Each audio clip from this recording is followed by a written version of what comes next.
To it. Aaron Rodgers has spoken, and he says it's a philosophy issue between him and the Packers. He definitely mentioned Jordan Love. Teddy Bruschi will tell you whether the Packers can do anything to change his mind. And today is the one-year anniversary of George Floyd's murder. The fellows reflect on how athlete activism changed over the past year, how sports continues to be a catalyst for social justice. Plus, Stephen A. with some harsh words for Jimmy Butler after the Bucks absolutely throttle the Heat in Game 2. And, of course, Big Perk joins us to break down all things Blazers Nuggets Game 2. Let's get it. You can only control what you can control. The Green Bay Packers select Jordan Love, quarterback, Utah State. I'm not going to say that I was thrilled by the pick. My desire to start and finish with the same organization may not be a reality. Touchdown! Oh my goodness! Is he the MVP or what? I have a strong desire to play into my 40s. A thing of beauty! Gallant effort by the green and gold just wasn't good enough. He told some members that he does not want to nor plan to return to Green Bay. The matter of the fact is that you have the best quarterback in football, and he doesn't want to play for your team no more. Good morning. Welcome to First Take. Thank you guys for being with us. Stephen A.Smith, Max Kellerman, I'm Molly Karen Rose. Gentlemen, Aaron Rodgers has spoken, appearing on SportsCenter to commemorate Kenny Mayne's final show on ESPN and his first public explanation for how the standoff between him and the Packers reached this point. The reigning MVP suggested his issue with the team is how they handled the selection of Jordan Love, not with Love himself. With my situation, look, it's never been about, never been about the draft picking Jordan. I love Jordan. He's a great kid. A lot of fun to work together. I love the coaching staff, love my teammates, I love the fan base in Green Bay. It's incredible 16 years. It's just kind of about a philosophy, and maybe forgetting that it is about the people that make the thing go. It's about character. It's about culture. It's about doing things the right way. Is it just me, or does Rodgers look so relaxed, just living his best life? Here's a look at some key dates regarding his contract. The dead money cap charge drops nearly in half. If he's traded after June 1st, he could get fined over $90,000 for missing mandatory minicamp. Green Bay can fine him $50,000 for each day of training camp. And Gutekunst has admitted that he should have communicated better with Rodgers before he traded up to take Love at number 26 in the 2020 draft. Stephen A. Is there anything that Green Bay can do at this point to change Aaron Rodgers' mind? I don't believe so. I mean, I'll leave myself open to being corrected about the possibilities, and we'll get into Julio Jones and others later, and we'll do all of that. But I'll leave myself open to that possibility. But my mentality is no. Because let's understand what Aaron Rodgers is saying. He's talking about from a cultural perspective, he doesn't like what he's seeing from the organization. Now, let's take this thing into consideration. Right now, this is the reigning league MVP. I believe it's his third league MVP award. I believe the record that he has as the starting quarterback for the Green Bay Packers is 126, 63-1.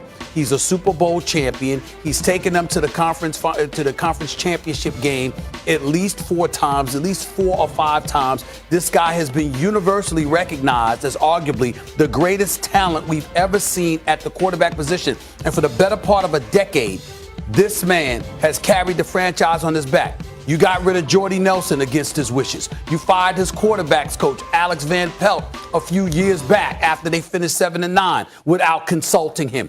You've made a plethora of decisions without consulting him. He comes to you and talks to you, and you basically tell him, shut the hell up and go play football. You play football, we run this organization. This is how you treat a star. This is how you treat a star in Green Bay if you're Mark Murphy. This is how you treat a star in Green Bay if you're Mr. Gutekunst. This is how you treat a star in Green Bay if you're the coach, Matt LaFleur, which basically is not really his fault because he just got there and he's got to coincide with the organization. But damn it, you didn't have to take the ball out of Aaron Rodgers' hands at the in the fourth quarter on a 4th down when Tom Brady's standing on the other side of the field. All things are not created equal. And when you have a star that delivers the goods like he did, You don't summarily dismiss him and ignore his wishes. You know why? Because that is a powder keg waiting to explode. At some point in time, this man ain't going to be as passive aggressive. He going to get like Stephen A. And he going to sit up there and speak out. Oh, very, very damn aggressive. And he's going to say, to hell with this. Enough's enough. I'm not taking it anymore. And everybody going to be put on notice. That's what he ain't done that yet. He still got that step to do. He hasn't done that yet. Look out. Let them keep messing with him. You better let him go. First of all, I like the fact that Aaron Rodgers showed up for Kenny Mayne, one of the best who ever did it. On his final Sports Center. Yep. Yes. Let me say this. What Gutekunst has to do, because I disagree with you, Stephen A., I think they can salvage it. What Gutekunst has to do is show up and, in the words of Happy Gilmore to Chubbs, I was wrong, you were right. I'm stupid, you're smart. You're the best, I'm the worst. You're very good looking, I'm not very attractive. He has to do the Happy Gilmore, like, not just be like, yeah, maybe I could have done better. No, Gutekunst, no. Gutekunst is a good GM. He's a good GM, period. He constructed a good team.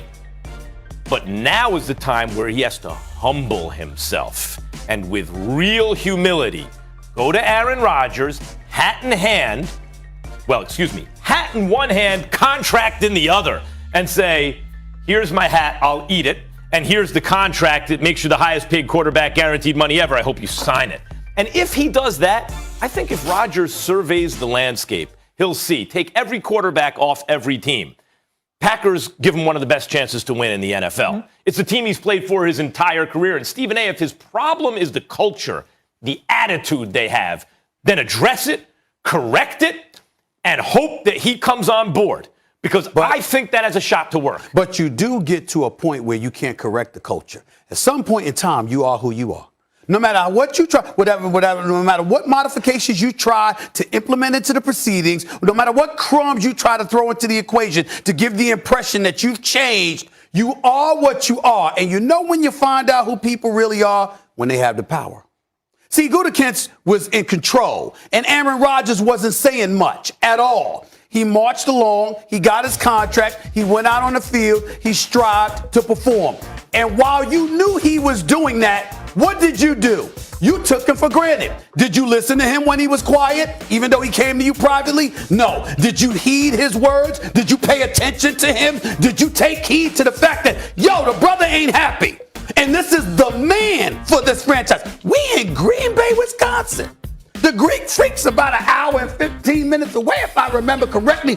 This ain't basketball. This is football town. This is the town that Lombardi built. You understand what I'm saying? It's winning or nothing. Winning is everything. Okay, Aaron Rodgers comes succeeding Brett Favre, by the way, shows up and basically makes you just sit up there and look at Brett Favre like, we appreciate what you did, but a new era has arrived. Because he's that elite. That's what Aaron Rodgers brought to the table. And while all of that's going on and he's producing for you, you sit up there and you summarily dismiss him. There does come a point, Max, where you sit up there and you don't give a damn what they say. Because guess what? You have been ignored for far too long. That's one of the things that Gutekunst needs to address directly with Rodgers. Because what you just said, the Packers way, they'll get rid of Brett Favre. Brett Favre still had football left. He was still really good. They were like, oh, we got Rodgers. Don't compare the two.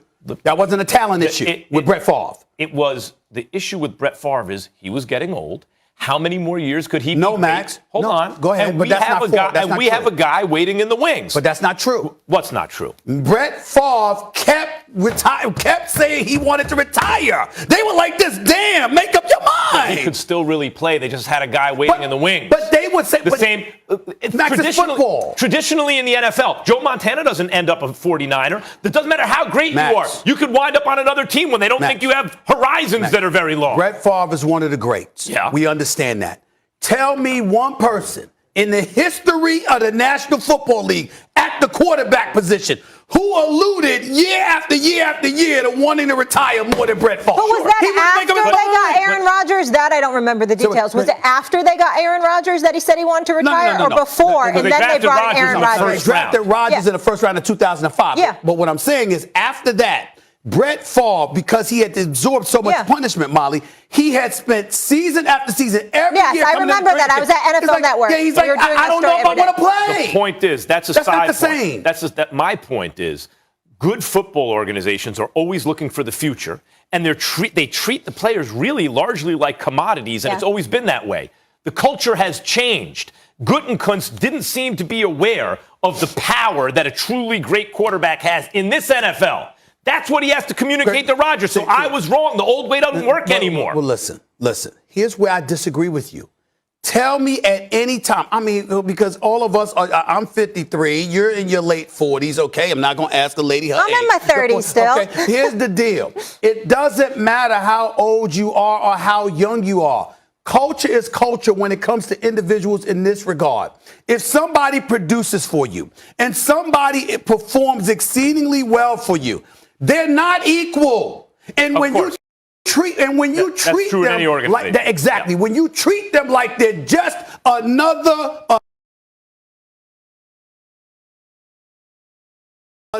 cog in the wheel, then all of a sudden you're going to have a problem. What I'm saying is that may be true, and we all watched as they never drafted him in first round target and all that stuff. The bottom line is if you have Rodgers, he's able to compensate for that. You can build a well-rounded team. Gutekunst has done that. My point is, in the NFL, Peyton Manning, see you later, you got hurt, now we have Andrew Luck. Joe Montana, see you later, we got Steve Young. Brett Favre, see you later, we got Aaron Rodgers. And they were, by the way, Belichick did it to Brady. We have Jimmy Garoppolo, see you later. So are you calling Aaron Rodgers a liar? What I'm saying is... I'm still trying to figure that out. What I'm saying is they were preparing. They were fixing to do the same thing to Rodgers. And he's saying... And Rodgers flipped it on him and said, no. Yeah. You're not going to do that to me. He's saying that philosophy doesn't work, and that's his issue. What did you say? Milwaukee's about an hour 15? Hour 15 Okay, minutes let's away. go there now. To the NBA, the Milwaukee... I think that's just part of the game. They just whooped that tail. They did. But, you put this behind us. We got 2 days to get ready for this next one. I mean, I think you kind of got to just leave it at that. I don't think, frustration is going to change anything. I think you just got to compete a lot harder, do things the right way. But all in all, we realized we lost this game together. We went down. We are down 0-2. We're down 0-2 together. And whenever we get home, we're going to be together whenever we play game 3. That chain, though, really would complete my look. Stephen A., is Butler to blame for the Game 2 blowout? I'm going to blame him for it because I'm not talking about him just as a player. I'm talking about him as a leader. Enough's enough of this nonsense. Let me tell you something about Jimmy Butler. This brother is as real and authentic as it gets. He's a rough rider. Yeah. He's a star in this league. Okay, I believe in him. I believe if the Philadelphia 76ers had Jimmy Butler, they might win the championship. That's how I feel this about year. I'm talking about last year. The previous 2 years. He left when they lost in Game 7 of Toronto. I think if they had come back last year, I think they could have made some real noise with Jimmy Butler. I believe in this brother, okay? And we saw what we saw from him in the playoffs, particularly in the NBA Finals. He shot 4 for 22 in Game 1. He shot 4 for 10 last night. And Jimmy Butler's, it has to stop. This is Jimmy Butler. Numbers don't matter. At the end of the day, it's about winning. I appreciate that because remember with Russell Westbrook, I took the opposite point of view. The numbers, a similar point of view. The numbers don't necessarily matter because I know you could do that already. Now you got to be winning instead of going home in the first round. In the case of Jimmy Butler, yo, bro, you the star. You the face of the franchise. You the face of the franchise. Enough of this, okay? This is the franchise that Zoe and Shaq and D-Wade and LeBron and those cats were at. You the new standard. And the reality of the situation is that Jimmy Butler has to show up and be Jimmy Butler. Enough of this passive stuff. Enough of this fitting in. You a star, okay? You might not be a superstar because like I said, there's levels to this LeBron and guys like that on another level, but damn it, you showed, especially in the NBA Finals, that you're on an elevated level when you want to be. You got to want to be every night come playoffs. Enough of this 4 for 22 shooting or 4 for 10 and finishing with 10 points and we just trying to get things right. You Jimmy freaking Butler.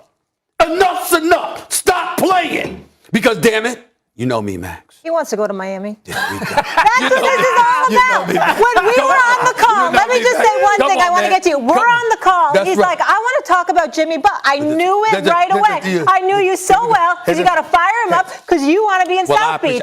This is about you. I appreciate the fact that you know me so well. I do. I appreciate it. Thank you so much. I'm very flattered. Bottom line is, pay I mean attention. it. I ain't playing. Oh my God. Enough's enough. You better pack your bags. He's not trying to fire up any other squad. You're going Miami. from come on. here in New York with the Nets to either Philly or Milwaukee. So make your travel plans. I understand. Now, I understand, but let it be. Because they beat you, not because you walking around. I'm just trying to tell you who to blame. You ain't fitting When he you, does Jimmy call Butler. people out at work Take sometimes, over. I got to give him that. Take over. Let me tell you who to blame. Okay. Okay? Because you're looking for someone to blame in case you don't go to Miami. And it's not Jimmy Butler, although I can't disagree with your point, basically. Butler's got to play better than that. I'm sure he knows. Yes, the he heart and knows. soul He of the knows. team. He knows. But Jimmy Butler can't guard everyone. Britton Forbes can't miss from the outside. All the shooters are hot. He can't guard everyone. He can't be everywhere. But you know who does make decisions if you're looking for someone to blame? Eric Spoelstra. Now, Eric Spoelstra makes decisions like burying Tyler Hero on the bench. Remember what Tyler Hero did in the playoffs last year? He was a superstar. Now, I understand Kendrick Nunn is starting, and then Dragic, he's the third stringer.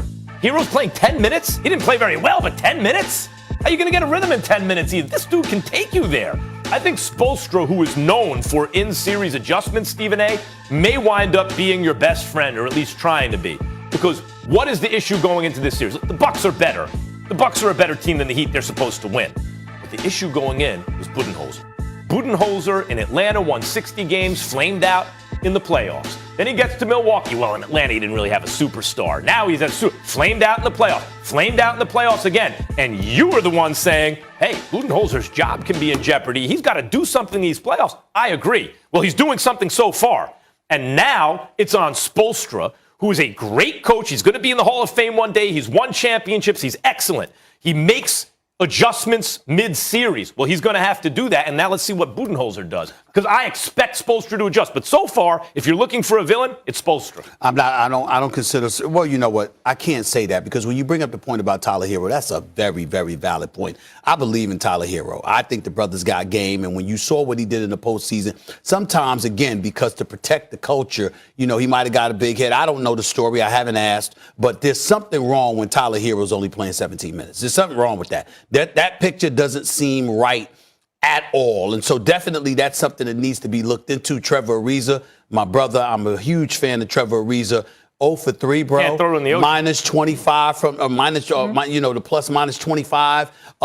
Last time we really saw Trevor Ariza in the playoffs, we know when that was, when he was in Houston, you know, and at Game 7, and he was like 0 for 12. I mean, you got to do better. But I'm still going to go back to Jimmy Butler because I believe in him. Here's what stars do. Stars make up for what the rest of the team is lacking to some degree. They make up for it. And especially when it's a place you want it to go. D-Wade vouched for you. Kawhi Leonard might come there because undercover-wise, his relationship with Jimmy Butler is pretty damn good. Here's the reality of the situation. You the man there right now. Bam Adebayo, we love and appreciate him. We appreciate the years of service for Andre Iguodala, and we know he has a role on any championship team, okay? We look at some of the pieces like the Kendrick Nunns, the Tyler Heroes of the world. We know they could play. Damn it, Jimmy Butler, they ain't you. You Jimmy freaking Butler. Take over. Stop with the passiveness. It's yours. It's yours. You Mr. South Beach now. They ain't going to call it Wade County because Wade County is reserved for a very, very special man who now happens to be the part owner of the Utah Jazz, which is another story for another day. But the bottom line is, it's your town. Take over. Period. Number one option. Passiveness. That was a great motivation speach. Thank you for Jimmy that. freaking Butler is going to be a meme or a GIF or a GIF or whatever the kids are calling it nowadays. I can't argue with that point. Mm-hmm. If Kawhi, for example, doesn't do anything with the Clippers, we'll get into that. Then I'll bet you. But this is why what you're saying about Butler is right on. If they don't do anything, I'm sure Kawhi is going to look at Paul George a little sideways and think, I moved mountains to get you here and you didn't show up in the playoffs. Mm-hmm. And one of the reasons he might want to go to Miami is not just Spoelstra and the culture, but you have a crime partner like Butler who shows up in big moments. He can't afford not to show up in the big moment. Second largest playoff loss in franchise history. Can we just take a moment, because he complimented your basketball analysis. So I just want to take a moment and just all marinate Yes, on I have that. my card back. There's a first for everything. You don't. You'll Yeah, never he's got get his your card. card back. But you're allowed a guest pass. Oh, Guest ouch, pass. a day off, man? He has to be. That was actually He has funny. to be careful. I As could beat you without a card. As LeBron James tries to deliver title number 2 to LA. That was funny. We wonder which was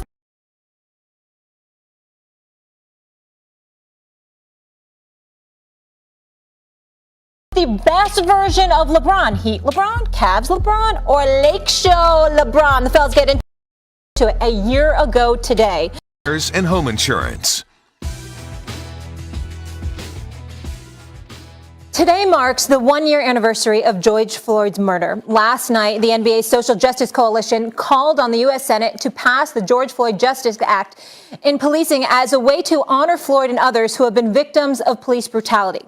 The act would ban chokeholds and qualified immunity for law enforcement while creating national standards for policing to bolster accountability.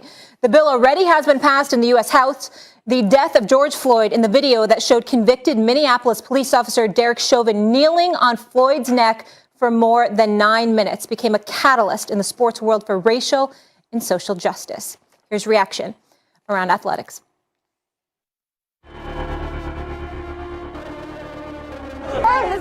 George Floyd! George Floyd! I'm hurt. I'm angry. It's about time that I take a stand. Why they want to hold me down? But I ain't scared. Black lives have always mattered. They mattered then, they matter now, and they will matter in the future. We believe that Black Lives Matter, and we need to be the role models to go out there and take that step. It sounds like here's that we need to stick together. Put a fist up. Love for my people who be standing strong. Just know you never stand alone. I ain't gonna play with you. Yeah, I took my brother and my cousin. I need justice for my loved ones now. I ain't gonna play with you. Floyd might not be here, but we gonna get justice for my brother. Stephen A., what did we learn from activism in the sports world over this past year? Well, what we learned is that the modern day athlete has regained a level of consciousness that people thought were lost along the way. So many times over the years, we saw a multitude of athletes that a plethora of people felt should have spoken up about one issue after another, and they didn't lend their voices, at least in vehement fashion, to the degree that would have satisfied disenfranchised communities. That is no longer the case. We see, led by the likes of LeBron James, the Russell Westbrooks, the Malcolm Brogdons, the Jaylen Browns, the Trey Youngs, and so many others. Not to leave out CP3, not to leave out Dwayne Wade, not to leave out Carmelo Anthony and various others from the time they were willing to address issues at the ESPYs years ago. That was long before George Floyd's murder, obviously. Clearly, there's a level of consciousness that's been elevated in the mind's eye of the modern day professional athlete, and it transcends just basketball. It's all over the place. And here's why it's such a big deal as it pertains to that. When you look at basketball, you think about the guaranteed contracts. So you think about the insulation that they have available to them. Okay. But then you see NFL players, and we all lament the state of affairs as it pertains to NFL players, how the contracts are not fully guaranteed. It's really about your signing bonus, the power that the league owners have over the players, particularly during the collective bargaining negotiations and things of that nature. These are the kind of things that you've highlighted in the past, Max. But then you get baseball. They jump into the equation. You get individuals like Naomi Osaka in tennis that got involved. Mm-hmm. The list goes on and on. So when you look at the world of sports, people could sit up there and think they're punishing somebody, like we might not watch the NBA the way that we used to. We'll make sure we'll affect your ratings or whatever. But what you going to do with football? And what you going to do with baseball? And what you going to do with golf? And what you going to do with tennis? The world has descended upon these issues and making sure to hold people accountable to address it, whether it's police reform or whatever you want to come up with. The NBA has partnered with various individuals and organizations, and that's something that we'll be talking about a little bit later on, where they're planning on trying to make change legislatively on Capitol Hill.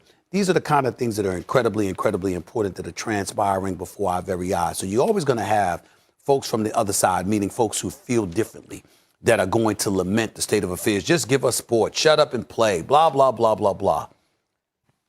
But collectively, the world of sports has said, hell no, we are not listening, because we come from these communities. We don't just speak up for them and represent them. It's because we come from there. That is home to us. And we will not allow you to destroy them, because to destroy them is to destroy us. And by destroying, I mean squashing issues, shoving it by the wayside, and allowing things to fester and continue to go on, where insidious behavior, unlawful behavior, criminal behavior ends up taking place. We're not going to stand idly by and allow that to happen anymore. And the sports world has been at the forefront to making sure those issues are addressed, and I completely support them, and I stand with them.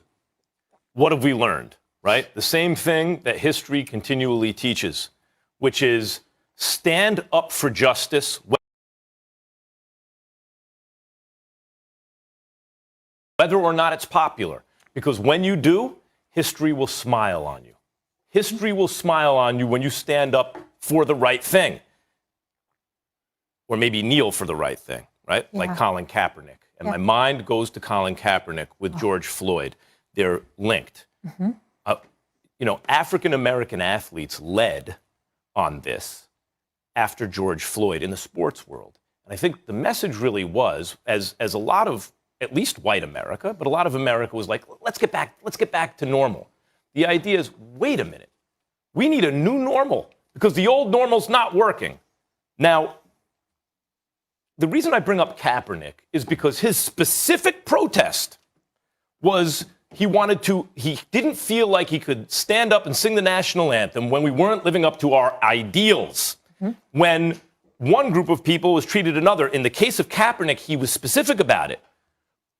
Law enforcement interactions with communities of color. And I think a lot of white America at the time was thinking, because it's not visceral for them, because they don't experience it, was thinking, come on, things are good. Let's get back to, I don't want my football touched. But what George Floyd said, against the backdrop of the pandemic, was bring it in a visceral way into people's living rooms. You can't not see it. And once you see it, you can't unsee it.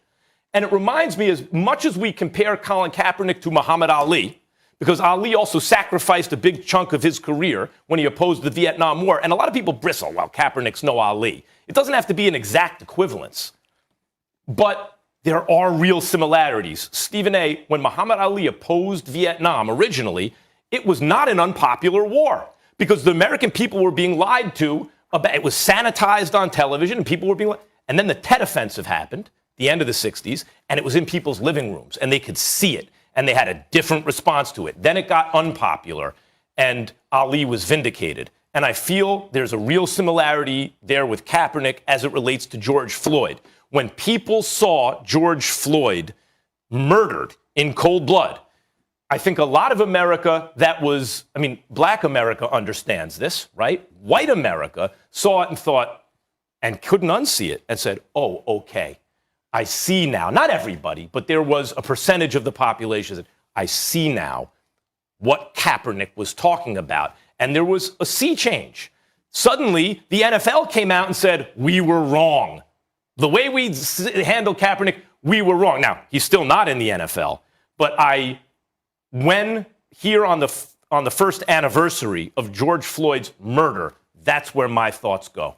My thoughts don't go there because he's still alive and he's making money in various other ventures. And I'm not trying to dismiss what you're saying, but George Floyd doesn't get to go home to his family anymore. Yeah. George Floyd doesn't have a wonderful woman to go home to. George Floyd is gone. George Floyd was murdered in front of us. This officer laid his knee on this man's neck for over 9 minutes, right in front of our faces, with people in the streets with their cameras begging him to get his knee off and let him breathe. And he wouldn't do it. That's a very palpable, very visible, very tangible thing that we can point to. And then when you take into account, there are 3 other officers that go on trial starting August. I haven't forgotten about them one bit, because if I remember correctly, 2 of them were laying on the legs. One of them was the one in front of the crowd, keeping the crowd at bay. So to some degree, although they couldn't be specifically charged directly with murder, they were complicit in my mind. And I certainly am interested in seeing how that trial goes. I'm also interested in seeing police reform. Now, am I an advocate for defunding the police? Hell no. I get in trouble, I'm calling 911. I don't believe that. And not only that, I've got family members that are police officers. Obviously, you see, there ain't just white police officers. There's black police officers. Look at the Freddie Gray case in Baltimore. Yep. There's black police officers. There's Latino police officers, et cetera, et cetera. So I'm not down with that at all. But I do think that reform is necessary. I do think that when you consider the NBA players, NFL players, the kind of cachet professional athletes have overall, my attitude is this. When you see lobbyists, how many times do we hear that politicians take positions because lobbyists have them in their pockets? Well, guess what? Those lobbyists have money. Well, guess what? These leagues have money. So if you use that cachet and you march up on Capitol Hill, and it ain't just you as black athletes, but guess what? You got commissioners like Roger Goodell and Adam Silver. You got owners like Mark Cuban and Joe Lacob, or God forbid, Jerry Jones decided to get involved.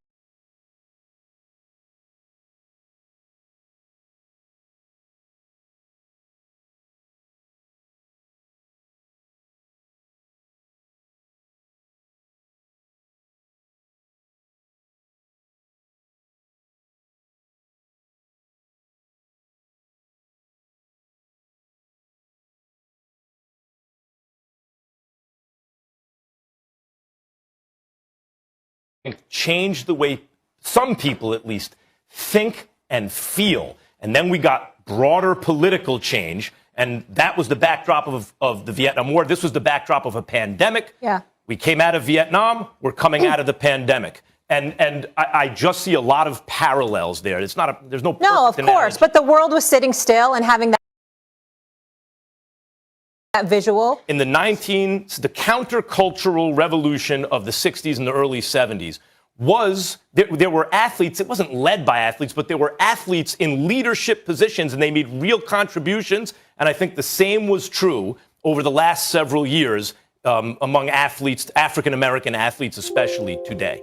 Yeah, I'll leave the history to you, and speaking to the culture for you, I'll leave the heartstrings to myself. You're both girl dads.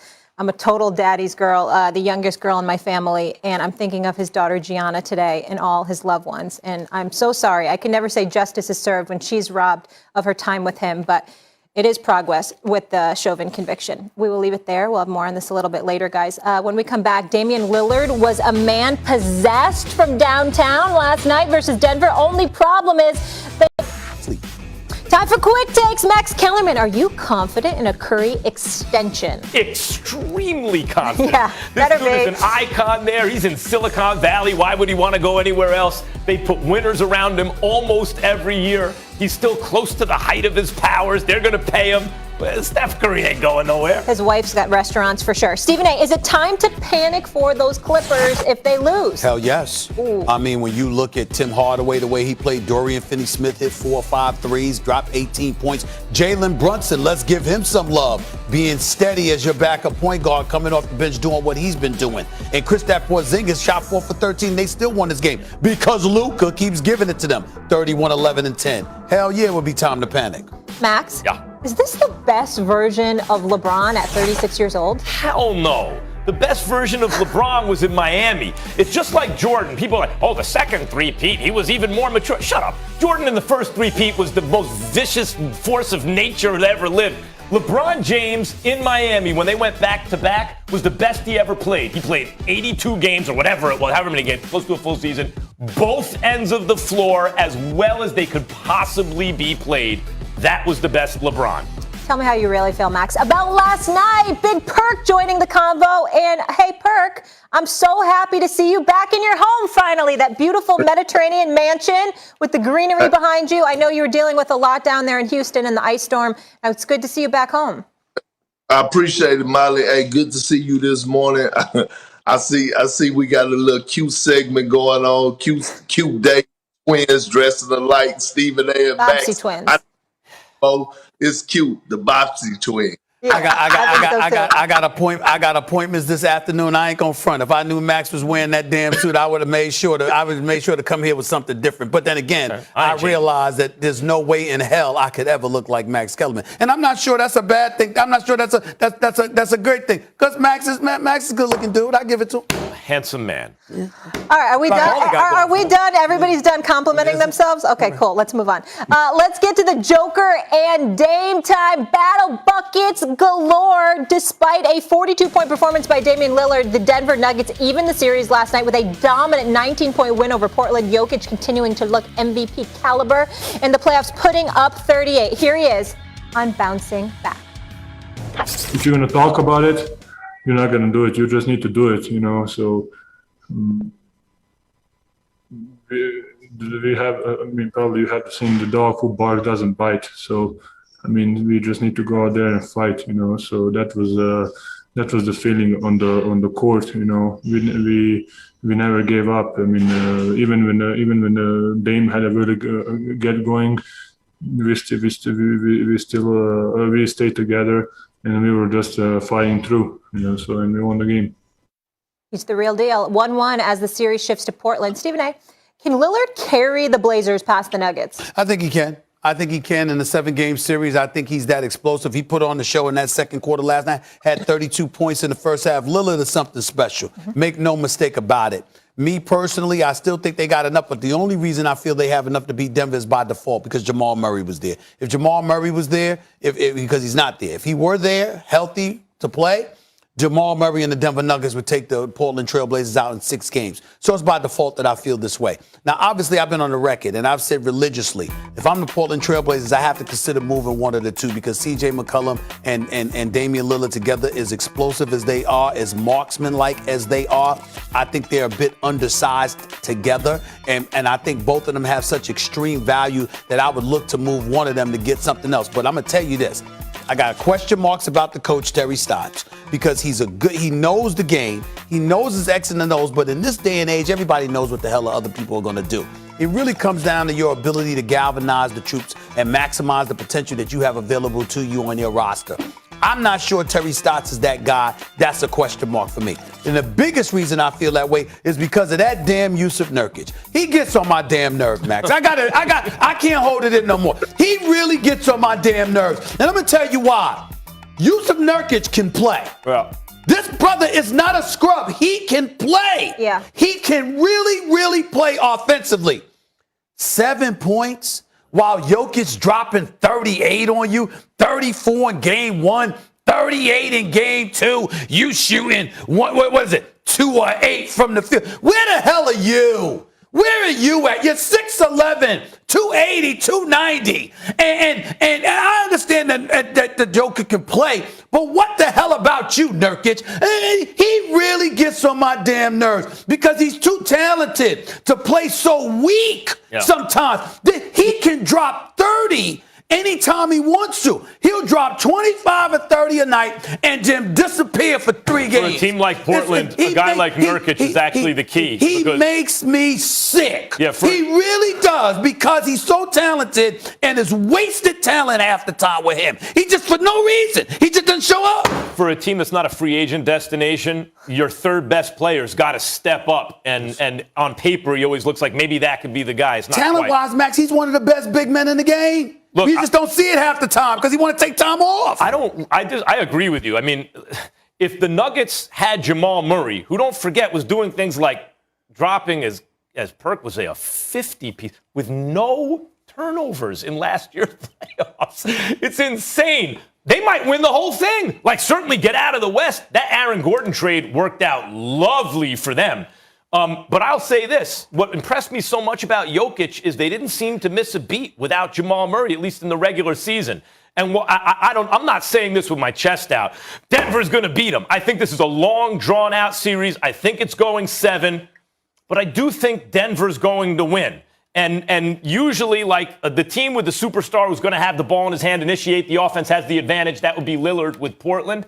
But Jokic also always has the ball in his hand and can initiate your offense and is a brilliant passer, not to mention can score down low or from the outside, and he can do everything offensively.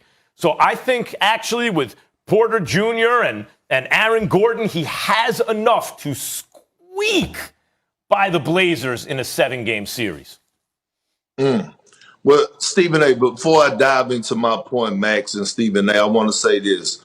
What you said about Terry Stotts is right on. And I think when you look at Nurkic, it goes hand in hand because you have to watch the position that he puts him in. He got him playing around the three-point line, doing dribble handoffs and popping and stretching the floor instead of establishing his 7-foot, 285 behind in the paint. So that goes on Terry Stotts. But here it is today, right? I'm not giving out free game. I'm going to send y'all my cash app later. I'm going to just give y'all this game and y'all. Okay? The Portland Trail Blazers are going to win the series. Here's why. One, they went into Denver and did what they were supposed to do. And let's take home court advantage. We got game 1. That's what you want to do as a team on the road. You want to get 2, but if you get 1, good thing for you because now you're going home in front of your fans. 2, we all know stars are going to be stars, okay? Damian Lillard, CJ McCollum, Jokic, they're going to get theirs. They're going to put up big numbers because that's what they do. But the thing is that this is not the bubble anymore. So now you have to travel on the road, and now you get the chance to have home games. So now Portland is going back home. And what happens when you go home? The same thing we witnessed last night.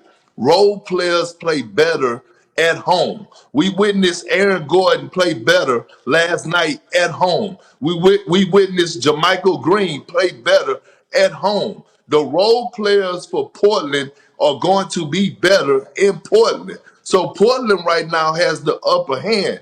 I had this series going 7, Portland in 7, but I believe that it's going 6. Portland will finish this in 6 because they got game 1, and the role players will step their game up when they get back to Portland. And I just don't see Denver having enough to beat them in either one of those games, 3 or 4 in Portland, and they're going to be heading back to Denver up 3-1. I can't dismiss that. I think it's possible that they can win it in 6 because they can just protect their home turf the rest of the way. But I lean on game 7 because you're asking me to trust that Portland's going to be disciplined and focused enough to maintain home court advantage.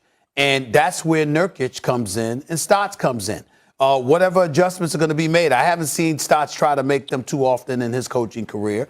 I'm looking at Nurkic and I'm saying the talent that you have available. Again, Max, I understand you ain't Jokic, but damn, 34 and 38 points he gives to you and you have such a tepid response. Come on, you got to do better than that. Give him something you know that Lillard and CJ McCollum going to give you what they supposed to give you offensively. Defensively, they're somewhat compromised because they're undersized. So one or the other is going to get exploited from time to time. But that's where the big boys are supposed to come in and make up for that, which he almost never does. And that's what I'm saying. That's why I got it in 7. I could see Portland losing either game 3 or 4, Kendrick, and then winning, a game 6, winning a game 7 back in Denver. I can see that happen. It is a shame they don't have Jamal Murray. I would have loved to see what this team could do with Jamal Murray after the Aaron Gordon trade in these playoffs. Yeah, I just want CJ and Damian with I just want them with somebody tenacious on the front line, and whether defensively or offensively, somebody that's a rough rider, man. Not somebody that's trying to look as pretty as they do, shooting the damn basketball. Memphis got to do it. I mean, there's some guys like that around. Miley, Max, Stephen A., and to your point, And you're right, right? Think about this. Nurkic, where's your fight? All right, you got to remember, they traded you away from Denver for Jokic. You supposed to have a chip on your shoulder. You supposed to come in there and show them that they made a mistake. So I agree to that point. Yep. All right. Big Perk, you get some fresh sheets on the bed, sleeping in your own bed, nothing better. Fill up that fridge, get some home cooking, and live your best life. Period, point blank. Should the Packers fire their general manager to keep Aaron Rodgers happy and in Green Bay? The guys debate whether that's the only move left. Teddy Bruschi will be here in River Deck at Pier 17, a gorgeous day here in New York City. The Packers kicked off their third phase of OTAs this week, and for the first time ever, Aaron Rodgers was a no-show. The Packers quarterback has made it clear that he wants out of Green Bay, so he had no reason to show up for the voluntary workout. So with that being said, a trade is clearly still a possibility. Here's more from Rodgers last night with Kenny Mayne. I think sometimes people forget what really makes an organization, and history is important. Legacy of so many people who've come before you, but the people—that's the most important thing. The people make an organization. People make a business, and sometimes that gets forgotten. Culture is built brick by brick. The foundation of it by the people, not by the organization, not by the building, not by the corporation. It's built by the people. It's a Teddy Tuesday. 3-time Super Bowl champ Teddy Bruschi joining us now. Hey, how we doing? Hey. Like Teddy What's Tuesday. up, everybody? Good to see everyone. That's what it is. It's always good to have him on the show. All right, Stephen A., you're up first, though. Should Green Bay fire their GM to keep their MVP? Wouldn't bother me one bit. That's my perfect answer to that question. Wouldn't bother me one bit. Now, that's a big, big deal coming from me. Mm-hmm. Because I'm not interested in people losing their job. As far as I'm concerned, everybody that get paid, the more the merrier, okay? You got families to take care of, people to take care of, et cetera, mortgages to pay, all of that other stuff. I'm not advocating that Gutekunst be without a job. You don't need to be in Green Bay. You have a guy that is the face of the franchise and an iconic figure, one of the all-time greats, and he needs to get to a point where he says he wants out in order for you to recognize that you should have treated him with more respect, that you should have appreciated him a little bit more, that you shouldn't have treated him as if he were just another guy. And by the way, Mark Murphy shouldn't be let off the hook either, because he's the de facto, basically, chairman, the guy running. I mean, it's a publicly owned franchise, but he's the guy that's commissioned to run the franchise. He's been there. He was there when Ted Thompson's there. He was there. Now that Brian Gutekunst is there. What's the common denominator? Him, Mark Murphy, basically fostering this mentality that all of you are just parts to be utilized at our discretion. We don't particularly give a damn about you. And the reason I say that is only because of Aaron Rodgers. I don't know about anybody else. Don't care. If you've got a guy that is that great, that you put that and you shoulder that much of the responsibility towards him, and he did what he has done for you, keeping you relevant for the last decade, and on numerous occasions spanning years, he's been able to say how he feels disrespected. I told you I have it on good authority. I told y'all this before on several occasions. I've been right on the show. I have it on very good authority. What? Molly, what Stephen A. says on good authority, I just urge people to read between the lines. That's right. But just a little. Just please do. I have it on very good authority. The man walked into their office, and they told him, shut up and play, essentially. You play, we run the organization. Now get the hell out of here. They dismissed him like that. And Teddy knows football the way that he does. And if he doesn't know, there's a whole bunch of other people. Yeah, all of y'all know. He was mistreated. He was disrespected. You don't come back from that. If you don't know how to treat people who produce for you, you shouldn't be in that position.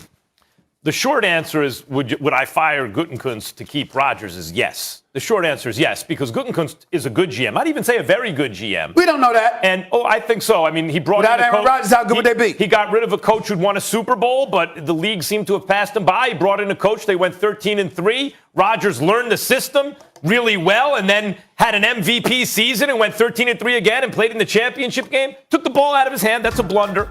But it was better than McCarthy, I think, in recent years. And also, Gutekunst recognized that in a hard cap league, when you have a quarterback who can compensate for other deficiencies, you can spend resources elsewhere. So he built a defense. It's a well-rounded, well-built team. But I wouldn't say he's a great GM yet. He's a good one.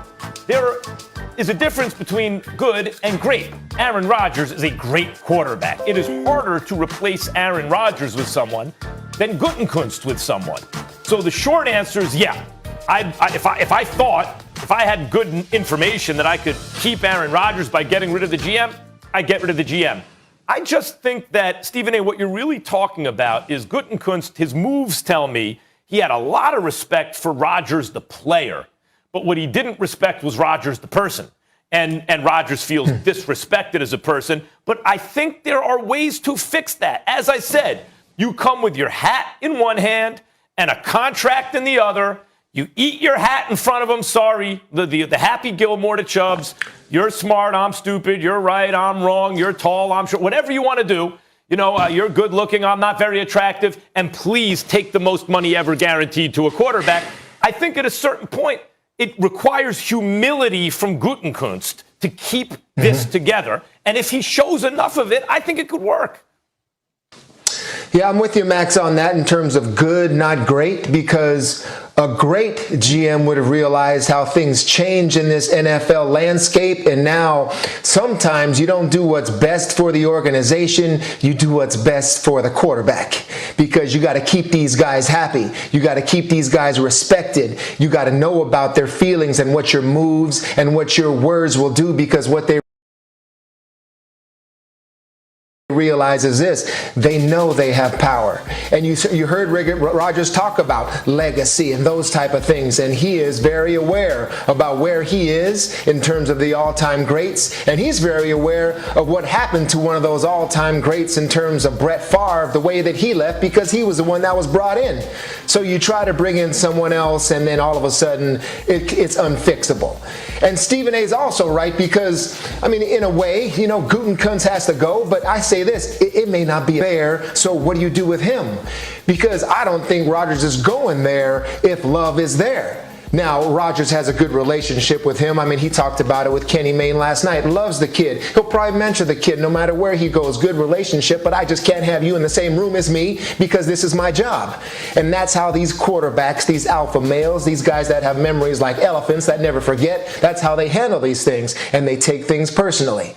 And so Rodgers is definitely that man that I think it may be too messed up. He's out of there. It'd have to take a lot of what you're talking about, Max. Come on, bring in Julio Jones in here, get rid of Gutekunst, give me a public apology, trade Jordan Love. It would take a lot. But Rodgers looked like a man that was done with Green Bay. You're damn right he's done, and he should be done. And this is the thing, you know, and you can appreciate what I'm about to say, Teddy, because I'm about to say something that's near and dear to your heart. We got too many damn people in the NFL thinking they Bill Belichick. You're not him. You're not him. Even Belichick's not Belichick anymore. No, that's not true. Hold on for a second. Hold on, your hostess here. Long before Tom Brady ever arrived, Bill Belichick was considered an elite defensive mind with 2 Super Bowl championships on his resume. Tom Brady comes. He sits there and says, Drew Bledsoe, sit down. First year he puts Tom Brady at the helm. They win the chip. They win the chip 3 times in 4 years, if I remember correctly. So you're talking about a guy that had such impeccable credentials long before he may have adopted this mentality. Well, I did it just like Tom Brady did it, or whatever the case may be. With that buys you a little bit of time. Buys you a little bit of time to the quarterback. Still, it took 2 decades for Brady to eventually say, man, don't need this anymore. But Aaron Rodgers is on a quicker scale, possibly Stephen A., because Gutekunst, he's looking at him and be like, listen, man. That's what I'm talking about, Gutekunst. That's why I said what I said. I was getting to Gutekunst. You have too many coaches, too many executives. They want to act like they the Bill Belichick without the resume. They didn't do it yet. But the point they didn't do it. The point about Belichick is not being Belichick anymore is the fact is, knowing what we know now, if Kraft could redo it, you think he's getting rid of Brady or Belichick? Not fair. Think about that for a second. Not fair. Think about that for a second. That's not fair. That's a whole other debate. That's only not fair because of COVID. If you had an argument, if you had the season that didn't involve COVID, you might have a point. But you can't say that with COVID. I'm not. When 9 players don't even show up to play defense. Okay, but given you're right. But given all the information we have now, whatever we have, we have. If Robert Kraft could redo it, do you think he keeps Brady over Belichick? And my point is simply that that's a good question. Are you asking Teddy that? He doesn't have the information. And that's you don't have enough information. You don't have enough information. The information will be. This is a big year this year. You'll gather some more information for that. Kraft can't make that decision based on what he's seen so far. Stephen A. is correct. Well, he made the decision. All right, facts on facts on facts. This is a big year. You heard it from Teddy Bruschi first. All right, Teddy, we'll talk to you. Thank you kindly. Julio and Maddie Ice were a successful duo for a long time, but could that marriage quickly be heading for a divorce? Will he be Matt Ryan or Matt Cryan after this week? The guys weigh in next. What on earth was Jake Paul thinking when he took Floyd Mayweather's hat? Guess what? We'll ask his brother ourselves. Is Logan Paul. Logan, thank you so much for being with us this morning. Hey, how are you? Yeah, thanks for having me. Hey, guys. I'm good. We're pumped to have you. All right, let's talk about this. So you're set to fight the legend that is Floyd Mayweather. Please tell me what made you agree to this fight. Yeah, Floyd Mayweather is my opponent coming June 6th. You know, they're saying he's pretty good. One of the best boxers of all time. Look, he's one of the best boxers of our generation. When I was presented with the opportunity to fight him as a showman, as an entertainer, as someone who's risen up to challenges his whole life, this was too exciting to turn down. I can't knock you for not turning it down. That would be foolish. I mean, to be able to get in the ring and to make this money all at the same time, there's nothing wrong with that. I would ask, however, what level of sensitivity do you have to folks in the boxing profession that look at guys like yourself and your brother and say, you really may not deserve this opportunity? What do you say to that? I'm actually fairly sensitive and will completely hear those people out because I understand. Because truthfully, it's not fair, right? Like I don't think. I mean, we definitely didn't climb the ranks and earn the spot to be fighting one of the best boxers of our generation in the typical sense. But, you know, in other ways, we've worked our asses off. And I happen to be in a position where, again, this was an opportunity that came to fruition, and it's not something you say no to. Before I ask you what I wanted to ask you, Logan, who gave you the shiner in sparring? Yeah, man. We sparring a lot of pros on the island. I can't keep track, to be honest with you. We fight 3 days a week, three different guys every time we fight. So, man, who knows? But I will say we're in there working each other day in and day out. So what I wanted to ask is, the thing I respect about you and your brother is you guys respect the fight game. You prepare as hard as you can. You're sometimes criticized for the shape your opponent comes in. That's none of your business. Your business is get yourself in shape, train as hard as you can, fight as hard as you can. I see you both do that every time. But as a student of the fight game, as a guy who really loves it and respects it, how do you tell yourself that you have a chance in a boxing ring, even if he is 44 years old, as by your own admission, one of the, if not the best boxer of his generation? How do you get prepared to get in the ring and tell yourself, I'm going to beat him? Yeah, you're asking good questions, Max. So I think the biggest thing here, and it's obvious, is my height, my weight, my reach, and my age.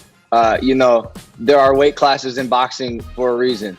And I'm going to be weighing in 3 weight classes heavier than Floyd and probably coming into the fight 4 weight classes heavier. That's dangerous for him. Imagine hypothetically that I know what I'm doing. Imagine I'm a very good boxer. Imagine I'm beating pros and sparring time in and time again. You know, and Floyd comes in and he may realize he's in a little over his head because he's sparring a guy who's longer than him, stronger than him, powerful, has nothing to lose. Like, I'm going in there like, think about it. What happens if I win? You know, the world's axis fucking stands still. Time stops. It's the genesis. It's the greatest upset in the history of combat sports. What happens if I lose? Nothing. Life goes on. I can understand that. Let me ask you this question. You know, when folks look at you right now, and you just said you basically have nothing to lose, and I don't blame you for that at all. But there are people that are going to ask the question, and they're asking this question already. How serious, not in terms of your training, because we know that you train, you're in shape, you take it seriously, just like Max said, and you and your brother deserve a lot of credit for that. But what do you say to people that would ask, are you really serious about this from a professional perspective? In terms of these exhibitions, you're making more money than you would make if you were an up-and-coming fighter with a promoter, sanctioned by the WBC or whoever the case may be. But do you plan on doing this professionally and really getting in the ring with modern-day professionals who are not retired? Is that something that you plan on doing with your future? What do you say to that? Yeah. As long as it can bring an audience, man. Like Jake and I want to be the biggest prize fighters on the planet. We want to fight people who will put on a big show with us, draw a large audience, and entertain a lot of people. That's what we want to do. This is not a 1 year, 2 year plan. This is a 3, 4, 5, 6, 7 year plan. And unfortunately for our health, we've fallen in love with the sport. We just bought a warehouse here in Puerto Rico. We're turning it into our training stadium or our training facility. And so we're in, man. We're locked. I mean, first of all, Logan, you have to stop cursing when you're doing broadcast. Like, you and your brother. This is the third time I had you on Max Kellerman radio show. I had your brother on Max on Boxing.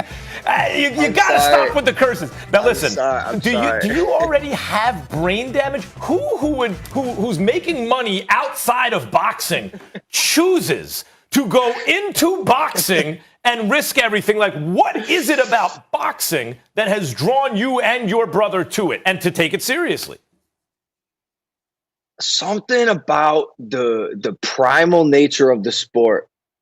Two people getting inside a ring or an octagon, whatever shape it may be, and duking it out to see who the better one is so exciting to me. Like, I did that before I did YouTube and blew up on the internet. You know, I was a wrestler. I even took some like jiu-jitsu classes and some striking classes in high school. I've always just been obsessed with it. You know, I love the UFC. I love combat sports.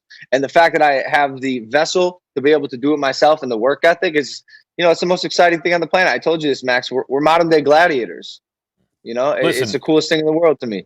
Listen, I imagine it gets tiresome having to apologize sort of every time you come on a show toward other fighters who feel like they've been waiting in line. But there are guys like Jamal Charlo and others who are like, I think it's great what they're doing. I'd like to fight on their undercard. They're bringing a new audience to the sport. You told me on my radio show that you and your brother would consider a fight. You would fight each other. Is that serious? Would you and Jake actually get in the ring and make an event? And how do you even build that up with all the trash talking you guys do before the event? How do you hit your brother in the face in front of millions of people? Think about, well, that part's easy.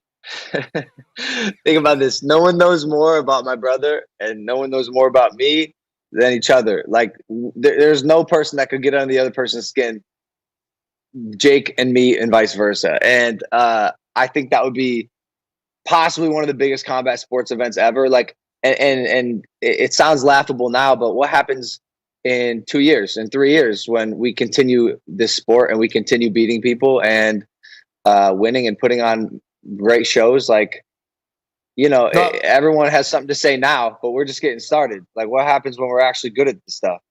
I don't believe for 1 second that you should or would ever fight your brother, because I think y'all love each other to death and you wouldn't want to hurt each other. I don't believe that for 1 second. I just don't. That's These just me. two are nuts. I think they would. That's just me. But I will say I got a quick statement and then I got a last question.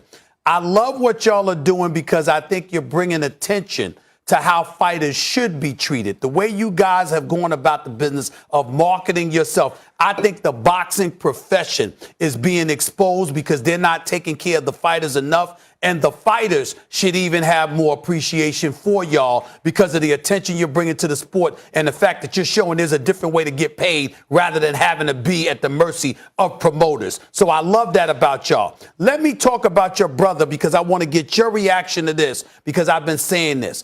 I applaud the fact that you're going in the ring with a boxer, retired or not. I applaud that. I like Jake. I really do. All right. but we know what he did to a basketball player, and we know what he did to a wrestler that came from the UFC. You are fighting a boxer. My issue with him is that, excuse me, you could get arrested for what he did to those folks, even though they decided to step in the ring with him. They had no business in the ring with him. I'm just saying, but he did what he did to them. Is he going to fight a boxer the way you're fighting a boxer? And I like you and I like Jake. So believe me, I just want to see y'all fight fighters. You're doing that. Is he going to do that? Because I like Jake, but I want him to fight fighters. Down the line, yes, he's going to fight. He absolutely will have to fight a traditional boxer. I will say he will be fighting a striker very soon. A striker. That's all I can say for now. But okay. My rebuttal would be, professional boxers nowadays, the route they've mostly taken is fighting tomato cans, guys with horrible records, just to get knockouts and build theirs up. Jake's 3 fights in, and he fought people who at the time looked like meaningful adversaries. Nate Robinson, professional athlete, an athlete, could see if he can box. Ben Askren, a professional fighter. I think Jake should take his time, man. I don't really think he has to answer to anyone telling him who he should fight. He's 3 fights in and has 3 beautiful first round, damn near KOs. And if you look at any other, these guys have to make boxers, you guys have to make big events when you fight. So how do you do that without a guy who has a huge experience advantage? You got to find a UFC star who's maybe not very advanced striking, et cetera, and build up like that. I think Logan's certainly done that. Floyd Mayweather's 50-0. Okay, so we'll leave it with that. All hands. You're boxing Floyd Mayweather? Yeah, he's boxing Floyd Mayweather. That's what they're saying. Play one-on-one with him. Do something other than box him. The real money decision that we've all slept on is the fact that you set up your training facility in Puerto Rico, one of my favorite places on the planet. I love it there. Didn't get by me. All right, so it all goes down June 6th in Miami. Yes, check it out. Oh, nice. that good island life. I need all that. Oh my gosh, it's probably hard to stay away from the food. We'll stay focused though. Logan, thank you so much for being with us. I was just in Bahia.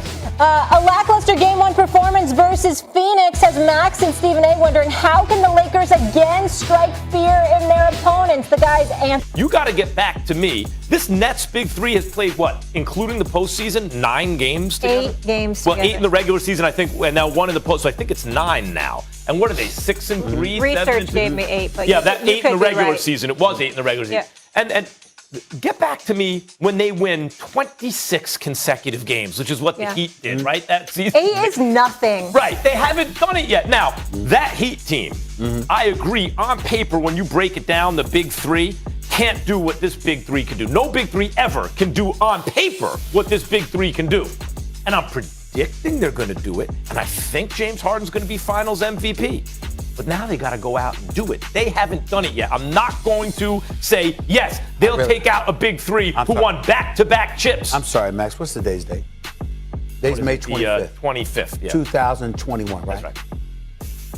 If you had the temerity, the unmitigated gall, to sit up there and say, no, they wouldn't beat the Big Three.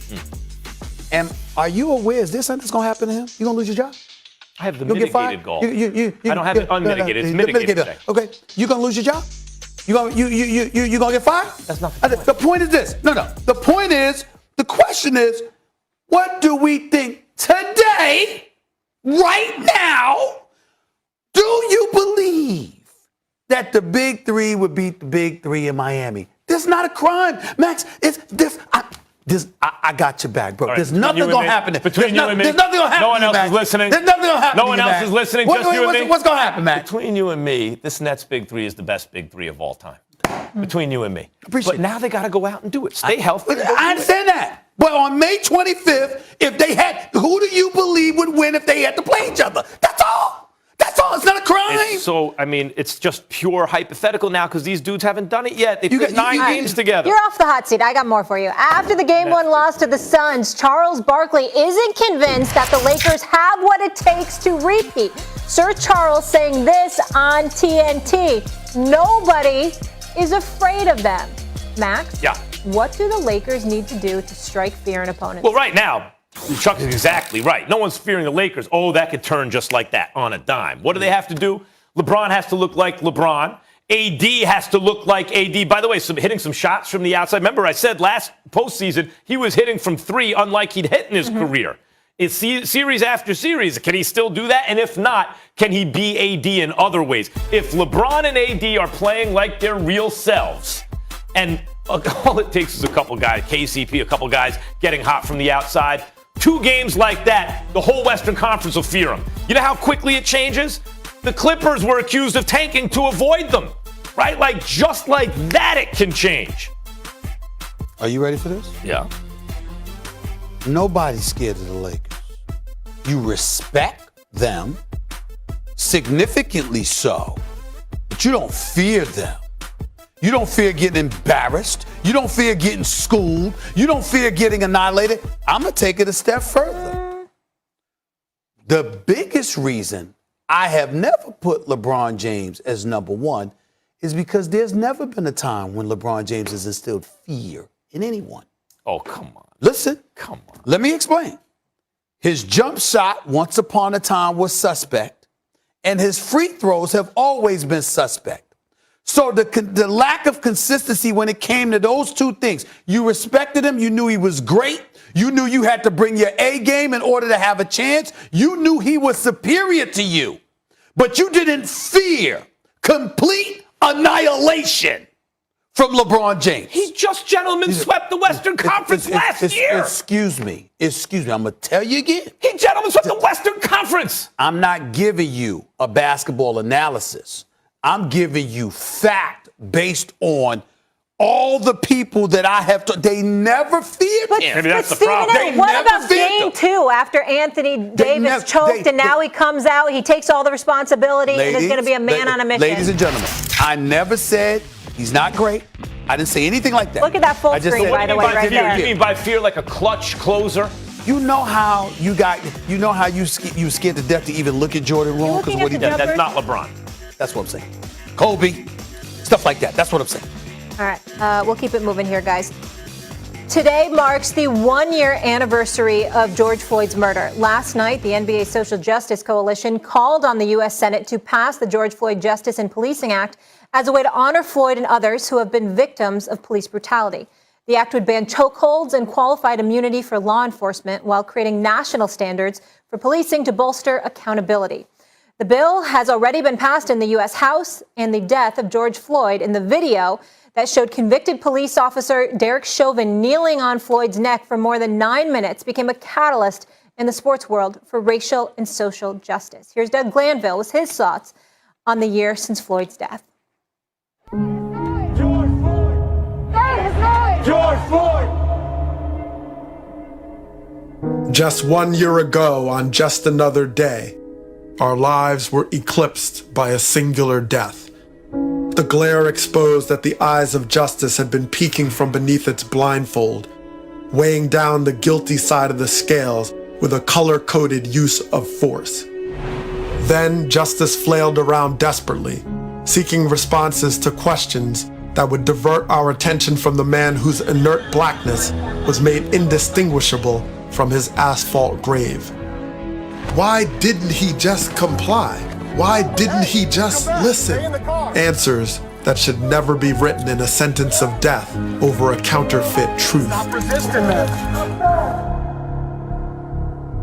We must remember that so many others have had justice turned against their innocence, swept up as necessary collateral damage to calm privilege's imagination. Suspects for just waiting at a Starbucks, just barbecuing at a park, just moving into an apartment, just babysitting, just working out at a gym, just swimming in a pool, just making a phone call from the lobby, just existing. Just did not save them. Others simply stopped existing, gone when they were just sleeping in their bed, just walking out of a garage, just reaching for their driver's license, just going for a jog, just scared that the matter of their life would not matter to anyone who might take it. Still, the eclipse passed, and after just one revolution and streets full of every color of the rainbow, over the horizon came a judgment. Find the defendant guilty. A glimpse of what it means to make someone matter. Less than 10 minutes to take a life, less than 10 hours to account for a life taken. A day when justice could not find reason in the unreasonable, even when history has repeatedly done just that. We found that the blue line was not written in the permanence of blood, that officers loyal to their duty can testify to a higher truth, not just a truth that places their unity above our oxygen. Just is what justice does. It acts, even in the darkness, whether the world is recording or not. Now just 1 year has passed, and we cannot just stop. Not while a just law awaits passage, while others just await justice. One verdict does not make assurances for the next encounter. Without real change, we will just circle ourselves in an unproductive binary dance, and justice will continue to live in two worlds. One will continue to justify second-class citizenship. The other will fight for our equal and shared humanity. Sight unseen, we must purchase a future that recalibrates the scales of justice and renews the blindfolded oath to ensure just means justice for all. Excellent, excellent job by Doug Glanville there. Beautiful piece. Stephen A., how has the sports world been a catalyst here over the last year?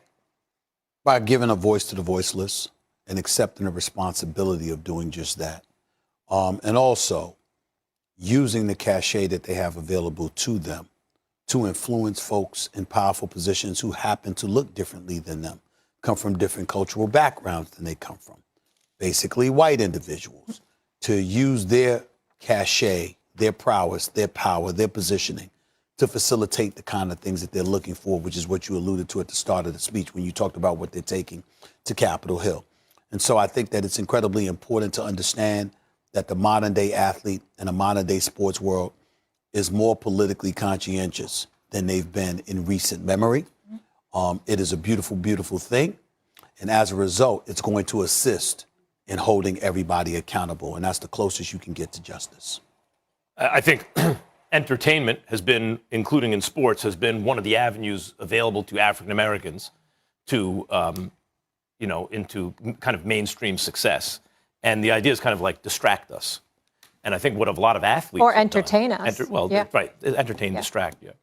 And I think what a lot of athletes have said is essentially, black people know this, and a lot of people who understand history know this. Black life has always been cheap in this country. And even if it's more expensive than it used to be, like when it was free, right, like when they were owned, athletes are saying we're tired of taking a discount. No more discounts on black life. And I think in that way, they've been among the loudest voices and have made an important contribution. I just want to say one thing quickly. I know I mentioned the NBA with that lead-in, but the WNBA has also done a phenomenal job, especially in the bubble and all the efforts put in. And we saw the documentary by Chiney Ogwumike. It was fantastic. Yes. That 30 for 30 piece where it touched on, some of the efforts, et cetera. And again, and I just said this earlier, my thoughts really with George Floyd's daughter, Gianna, and all his loved ones today. Because again, we had a little bit of justice with the conviction, but they're never